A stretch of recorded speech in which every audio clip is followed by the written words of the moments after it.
Hey everybody, it's Mike the Reptile guy here. I haven't done a video in a very long time, but I figure we're going to start up again. And if I'm going to start doing videos, no better way to start it than with one of the coolest animals we have in our facility, and one of the staff favorites, the Caiman lizard. So this guy here is such a cool little lizard.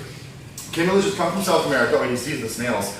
They come from South America. They are a fairly large lizard. A full-grown Caiman lizard male gets up to about 5 feet long. And the cool thing about that, they don't lose their coloration. So as he grows up, he's still gonna have this bright green down his back, the nice orange color on his face, like he's just looking for food. These guys here, like I said, they're one of the coolest lizards in our facility. I have always wanted Caiman lizards, so I was very, very happy when we got these guys in. They get, again, about 5 feet long, but super friendly, this one here anyways. It's kind of hit and miss. The other one we have is not so friendly, but this one, as you can see, he just wants food. That's the only thing he needs is food, and he is totally happy. Now, Caiman lizards have a bit of a specialized diet. So their mouth is not built quite the same way a regular lizard's mouth is built. Normal lizards have kind of like sharp dagger-like teeth. These guys don't have that. These guys actually have like a flattened molar, kind of like in the back of our mouth, a flattened molar. And those molars and the pressure of the jaws, the strength of the jaws, are meant to do one thing. That one thing they are meant to do is crush snails. This here, obviously, is too big for him to eat. But when he's full grown, these will be his primary food source. Caiman lizards are very well adapted to eat primarily snails. So what they do, they eat them, they crush the shell, kind of roll around in their mouth. If anybody's ever seen a tegu eat an egg, which actually, these are related to tegus. They're in the same family as tegus, which not a lot of people know. But they grab it in their mouth, kind of roll around in their mouth as they're breaking the shell. As they're breaking the shell, the snail is starting to fall out, and eventually the snail falls out and there's no shell left. Look at this guy. He just wants to get to the snail. That's all he wants to do. Now, this is going to be funny, because I'm going to put him to this, like in front of the snail. Obviously, too big for him to eat, but he will probably try. If you want to come in closer, he will probably try to eat this snail. And we have a few different snails we're trying to breed right now, such as these big snails here. Did he try to bite it? I don't know if he's trying to get it here or not. Okay, so let's put something a little more realistic in front of him. He is interested, but he's not going to get that one. That one there. Yeah, that's a little more your size. So you see he grabs it. Let's turn him a little more towards the camera here. There we go. So he grabs it. Yes, the snail is trying to get away. Not going to happen. So now he's rolling it around in his mouth. And I'll try to be quiet so we can hear if there's a big crunch. The big crunch is going to be the shell breaking. There we go. There, so now you can see it rolling around in his mouth. Eventually the shell, he doesn't actually eat the shell. I mean, gets the shell do go down his throat, but he doesn't actually eat too much of the shell. The shell just kind of falls out beside his mouth and he just takes the snail down. It's kind of gross, because snails are really slimy. There we go.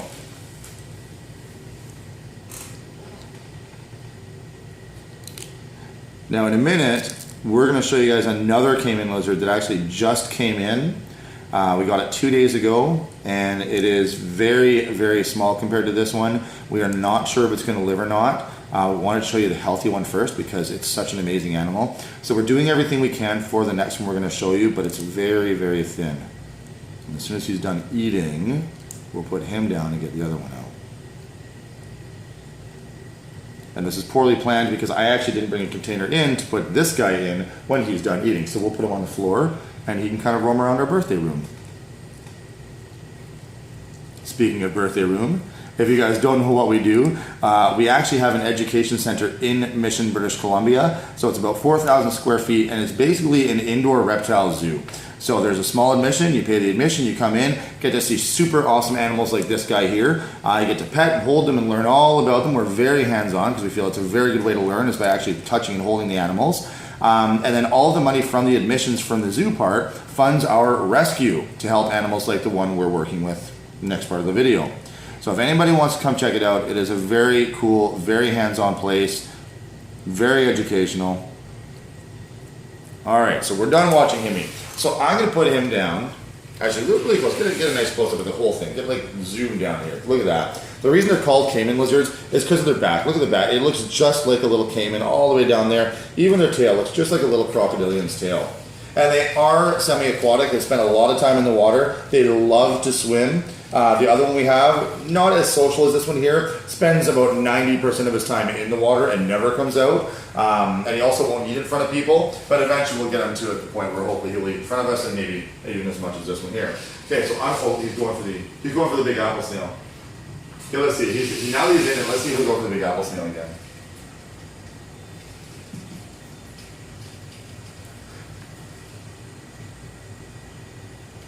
And when these guys are full grown as well, they can actually crack turtle shells. Whether they actually eat the turtles once they get them cracked open, we're not sure. But they do. They're actually strong enough to crack turtle shells open once they're full grown. So you definitely do not. Oh, he's trying. Again, obviously, he's not going to get into this shell. It is way too big for him. But when he's full grown, he will eat these. He'll probably eat 5 or 6 of these a day. So that was really cute. Thank you for trying. I really wanted you to do it on camera. I'm taking this away now. All right, so he is eating a snail now.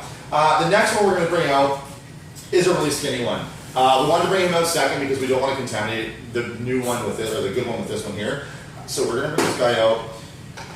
So look at the difference. I would do a size comparison, but I don't want to touch this one and then touch that one just for cross-contamination issues. So that's why we're doing this one last. But if you look at this, the size of this, look at how skinny this guy is compared to that one. Now their heads obviously aren't proportionate anyways with their bodies, but this one is very, very thin. So he was purchased about 3 weeks ago by a man in Abbotsford. He got 2 of them. They were already a little bit thin when he bought them, but he thought he'd take a chance getting them in. So we got them, got a good deal on them, and he's had them for about 3 or 4 weeks, and they just have not been eating for him at all. Now we haven't seen his setup, but I'm sure it's probably a decent setup. But just in case any of the conditions were off, we've decided to bring him in here and see if we can get him to eat here. So what we're gonna do, basically, I made this really yummy looking concoction. So here, get a close up of that. We pre-mashed his snails for him.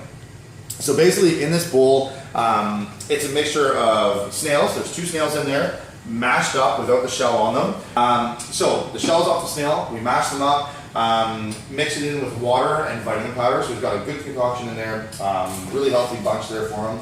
Now we need to see if we can get him to actually take it down. So we did force feed him once yesterday. We're gonna try it again today. A lot of times when you force feed an animal that's in this kind of condition, they don't make it overnight because their body is so far gone that if you feed them too much, you can actually put them into shock, their system, and they won't survive the night. This one survived the night, so we're gonna give him a little bit more today, and hopefully we can get his weight up to the point where he will actually walk around and hunt on his own. Right now, he's too weak. If you pick him up, he just, there's nothing there. He doesn't hold on, he doesn't do anything, he just sits there. So we're hoping that we can get a little bit of food into him, get him some energy, get him some vitamins, and then he'll start hunting on his own.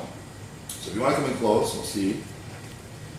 And force feeding is something that should never be done if you don't know what you're doing. You can seriously damage an animal doing this. So basically what we're doing, we have to hold the head a little bit. Now I'm holding it just firm so we can't pull away, but I'm not squeezing his head. And all I'm gonna do, I'm gonna take the syringe, I'm gonna kind of go like this, I'm gonna roll it into his mouth a little bit.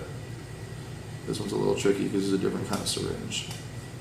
There we go, so now his mouth is open. All right, and then we're just gonna gently push some of that food in. Now yesterday, he cooperated so well, so we're gonna do, he might actually take the whole little bit right there. Now I know it looked like a lot, but that actually was only 1 ml of food. So that, whereas this one here, if it was healthy, could probably take down easily 5 or 6 snails in a sitting. That was only probably 3/4 of 1 snail that we just got into him. Luckily, see that's good, so now he's swallowing, see he lift their head up. A lot of times when you force feed animals, if they don't want to take it, they'll reject it, they'll spit it out, they won't swallow it, it just comes out the sides of the mouth. But this is a really good sign that he's actually accepting the food, and that's what we want to get him to the point where that one is, where he's just eating like a monster. So we're gonna give him a little bit more here. Like I said, this guy here at this size should easily be able to eat, 5 or 6 little snails. So we're going to give him a little bit more, probably the equivalent of about, with this one and the last one, it's going to be the equivalent of about 1.5 snails. So again, we're not overdoing it with him. He had a bit yesterday, and even his tummy looks a little pudgier today. So we're going to give him one more little bit here. And if he starts to fight it and doesn't want it, we will stop, because again, we don't want to stress him out too much. We already got a good amount in there. So yeah, and see, he's not even fighting right now. I just can't get to, there we go. And see the way he's moving his mouth? He's actually trying to eat it right now, which is so awesome. That is a really, really good sign that he is actually swallowing it and actually trying to eat it. Yeah, a little bit too much there. And I'm going to try to get this last little bit into him as well. I'm so happy this guy makes it. They're one of my childhood favorites, these guys. I love these little Caiman lizards. One more. One more. A little bit. Open. Last little bit.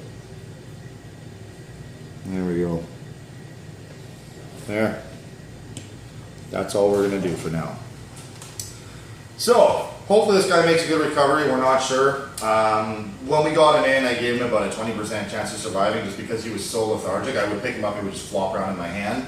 And I don't know if I mentioned it or not, the guy bought 2 of them. This is the only one that's alive. So in the last 3 weeks, the other one has died. So we got him in a couple days ago. Hopefully this one makes it. And yeah, eventually, we don't know, maybe he'll be on display with our other one. So if you guys have any questions, any comments, you can comment in the comment section. I'm really bad at responding to YouTube comments though, so if you do have questions, email us at our website, reptileguy.ca. There's an email section on there. If you guys want to come out and check out a whole lot of cool animals, we have snakes, we have lizards, we have turtles, tortoises, tarantulas, scorpions, we even have a blue and gold macaw and a chinchilla. So if you want to see some really cool animals in a very educational and very safe way, come on down, you bring the family, bring the kids, and yeah, thank you very much for watching, guys.